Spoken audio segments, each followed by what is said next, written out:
My mom's storage room is only 70 square feet, said my eldest son and his wife, who had suggested we all live together. Turns out the home renovation was a scheme to kick me out. After showing me around the renovated house, they finally dropped the bomb. I have a way to wipe the smug smiles off their faces, and now's the time to use it. My name is Sarah, and I'm 60 years old. I lost my husband to cancer 3 years ago and now live alone. All my children are independent, and I'm the only one living in this old house. My eldest son and his wife have been suggesting a renovation, but I've been hesitant because of the memories attached to this home. All my children have their own families and live nearby. In the end, none of them left our hometown. I'm blessed with grandchildren and feel proud of my life. The only concern I have is my eldest son's wife, Jessica. I found her difficult to deal with ever since my son John introduced her as his fiancée. She's outspoken, which sounds good, but she often puts herself first, making me wonder why John chose her. John used to be a quiet guy, but he's changed since he started dating Jessica. Their wedding was all about fulfilling Jessica's wishes. I had advised them to balance their seating arrangements, but it was all about Jessica's friends, which was unsettling. On the day, Jessica's parents intervened, but if they hadn't, John would have been sidelined.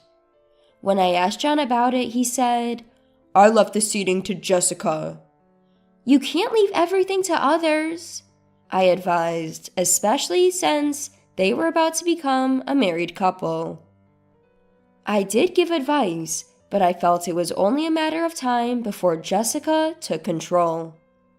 Initially, John had offered to live with us, concerned about our aging. We were thrilled, but Jessica opposed it, saying, "I absolutely don't want to live together as newlyweds." Apparently, they had discussed it before getting married, but Jessica changed her mind at the last minute. Forcing a living situation with a reluctant bride could lead to mother-in-law and daughter-in-law issues, and we decided to give up on living together for now.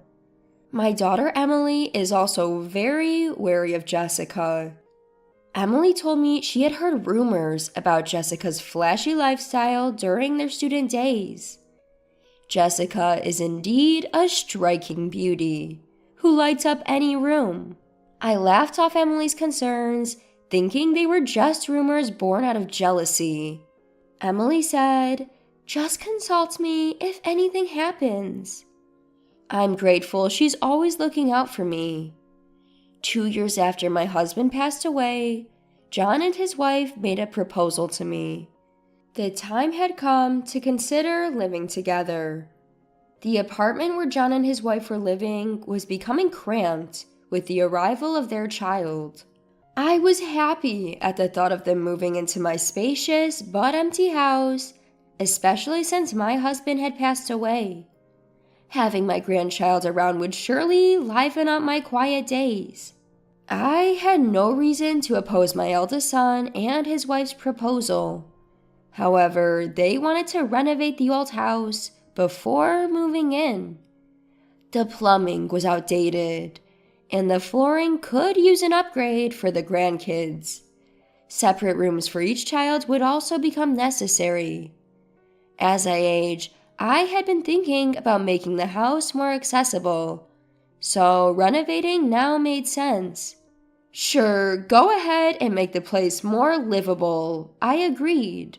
And so my cherished home was set for a makeover. From now on, my eldest son and his wife would be the primary residents. As long as they secured a space for my altar and my room, I was fine with leaving the rest to them. I should have discussed things more at that time, but I thought it was better to let them handle it. During the renovation, I assumed John and his wife would take care of me, but that wasn't the case. Jessica informed me there was no space for me to live comfortably, so I turned to Emily for advice. Emily and her husband warmly welcomed me into their home. Their kindness was a joy, and living with them was delightful. Emily's husband had lost his parents, and he treated me as if I were his own mother. While the renovation was underway, they even took me on trips. They also contributed financially to the renovation, even though they wouldn't be living there. I told my eldest son to thank them, but there was no sign of gratitude. And they wouldn't let me see the renovation progress, saying it was still dangerous. I was getting a bit anxious. One day, I decided to secretly check on my house with Emily and her husband. Something felt off. The interior looked great, and the construction seemed to be going well. I brushed off my uneasy feeling at that moment. "Where will the altar go?" Emily casually mentioned as we were leaving. That's when I realized I hadn't seen a spot for it. We probably missed it because it was dark. I reassured her, smiling at Emily, who was nervously biting her nails. The next day, Emily seemed concerned. She's more observant than me. And her husband is an architect with a home office and studio. Emily spent some time consulting with him in the studio. I could hear the lively voices of John's children, my grandchildren in the background. That night, after putting the grandkids to bed, Emily called me into her studio with a simple, "Hey, can we talk?" Spread out on the table was a floor plan. "What's this?" "It's the floor plan of our new family home before the renovation, and this one is the new floor plan." I figured Emily must have used her husband's connections to get these. Blueprints, renovation plans, and floor plans were all in Emily's possession. Laying the two side by side, it was clear the house had undergone a complete transformation. It hardly resembled the original layout. "Don't you find it odd? I thought something was off when we visited yesterday." Emily pointed to the new floor plan as she explained. "There's no space for Mom's altar, or even a room that resembles mine." Upon closer inspection, she was right. The place to put the altar and anything that looks like my room are gone. The sunny room facing the garden, which used to be mine and my husband's, seemed to have been converted into a room for the eldest son and his wife. "This must be why they didn't want us to know the progress," Emily said, her face a mix of disbelief and frustration. I had a clear agreement with John. I kept going back and forth between the plans, unable to believe that none of my wishes were reflected. "I can't believe this." Emily tightly gripped my hand. "Mom, if they're playing games, we can play too." She encouraged me with determination. Emily advised me to act oblivious for a while.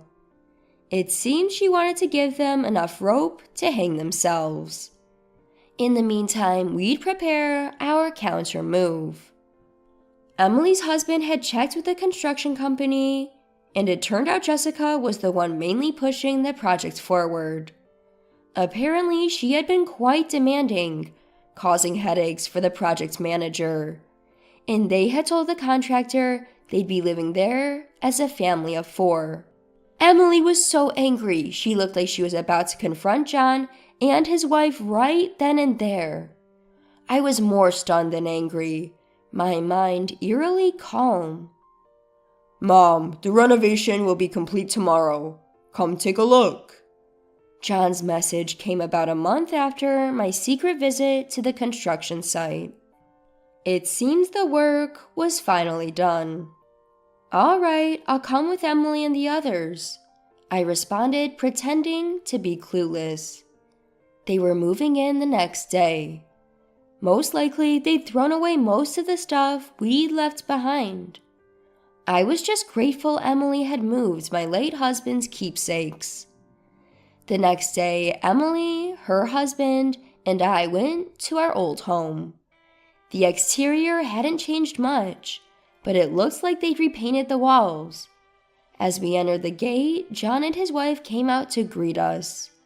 Jessica was smirking. She was probably imagining the drama that was about to unfold. I thought to myself, he really married a piece of work. We were shown around the house, room by room. The interior was completely different. Some of the original structures remained, but it felt like a brand new house. We were led into the living room. "It's beautiful. It's like a brand new house." Smiling at Jessica, I said, "It's really transformed into something beautiful." She grinned back, clearly proud, and went on to boast about how she had masterminded the entire renovation. "By the way, where's my room in all of this? And there's no space for an altar either?" "You saw it. Your room is the storage room," John said, mocking me. Indeed, they had shown me a 70-square-foot storage room. It was a room with a tiny window that hardly got any sunlight. Probably the dampest room in the house. 70 square feet is enough for Dad's pictures, right? Hearing John's words, I felt a deep sadness. Where had my kind son gone? They probably thought my silence was due to shock. Jessica was looking at me with a nasty smirk. "Unhappy with my renovation plans? If you don't like it, leave. No need for an old lady here." I gently held Emily's knee as she was about to stand up in anger. Their true colors were finally showing. John and his wife had planned to take over the family home from the start. I understood that their apartment was getting cramped as their child grew. They knew I would help fund the renovation if they talked about living together. It was all a scheme by my eldest son and his wife. "So there's no place for me in this new home, is that it?" I asked, glaring at both of them. They nodded, smirking as if enjoying my dilemma. "Fine, I'll leave." "I will," I said, smiling back at their smug faces. Jessica looked a bit deflated. She probably thought I'd put up more of a fight. I think he probably wanted to tease me more.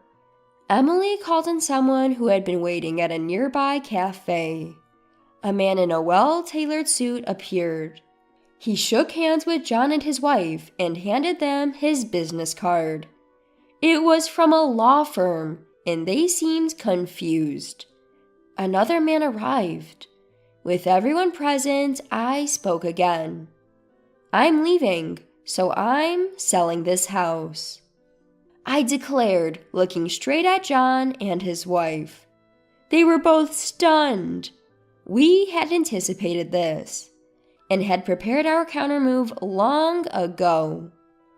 "What are you talking about? You're the one leaving. We renovated this place." Jessica started yelling, her face turning red. Ignoring her, I signed the final sale contract. This finalized the sale. Jessica's face changed when she noticed. "Wait, are you even capable of making sound decisions? Your signature has no—" She stopped yelling midway. Suddenly, the color drained from John and his wife's faces. They seemed to have realized a significant oversight. "Mom, are you serious?" John looked at me with questioning eyes. I nodded firmly. They were the ones who had started this fight. They had planned to kick me out and dump the house on Emily and her husband. I had always dreamed of living under the same roof with my grandchildren, filling the house with laughter and love. But John and Jessica shattered that dream, and I couldn't forgive them for it. I own this house. Since it seems I can't live here, I've decided to sell it. I've already spoken to a real estate agent about handling the details. Waiting at the coffee shop were a lawyer and a real estate agent. I had them on standby so we could finalize the sale immediately. John looked stunned as he read the sales contract. Jessica's face turned ghostly white. Apparently, the lease on the apartment where John and his family currently live is ending this month. They were now in a bind, needing to find a new place to live as soon as possible. Hold on, where are we supposed to live now? John called out to me as I was about to leave. His voice dripped with a manipulative sweetness, and I was sick of it. Jessica seemed to be pinning her hopes on John's plea. They must think I have a soft spot for my eldest son. Why don't you talk to the real estate agent about that? At my words, John's shoulders slumped in defeat. Jessica let out a scream-like sound, calling me a monster. John and Jessica tried to apologize multiple times afterward, but Emily never let them see me. The newly renovated house quickly found a buyer, and another family has already started their new life there. John and Jessica, it seems, had drained their savings on the renovation and were now financially strapped. They ended up moving to an even smaller apartment than before. Their children, my grandchildren, didn't like the cramped space and left. Now, John's kids are living in my new home. Apparently, the day after we secretly visited the construction site, John's children had consulted Emily. They were concerned about the absence of a room for Grandma in the new house. My grandchildren are innocent in all this. Jessica has even lost the affection of her own children. John, now reprimanded by his kids and regretful for forcing them into a smaller home, knows they're staying with me. These days, it seems fights between John and Jessica are constant. I'm living comfortably in the new house that Emily's husband designed for me. I didn't want to make my grandchildren uncomfortable, so I had rooms made for them too. When I invited them to live with me, they moved in right away. The lively household I had always wished for is now a reality. Making lunch for my grandchildren has become my new joy in life.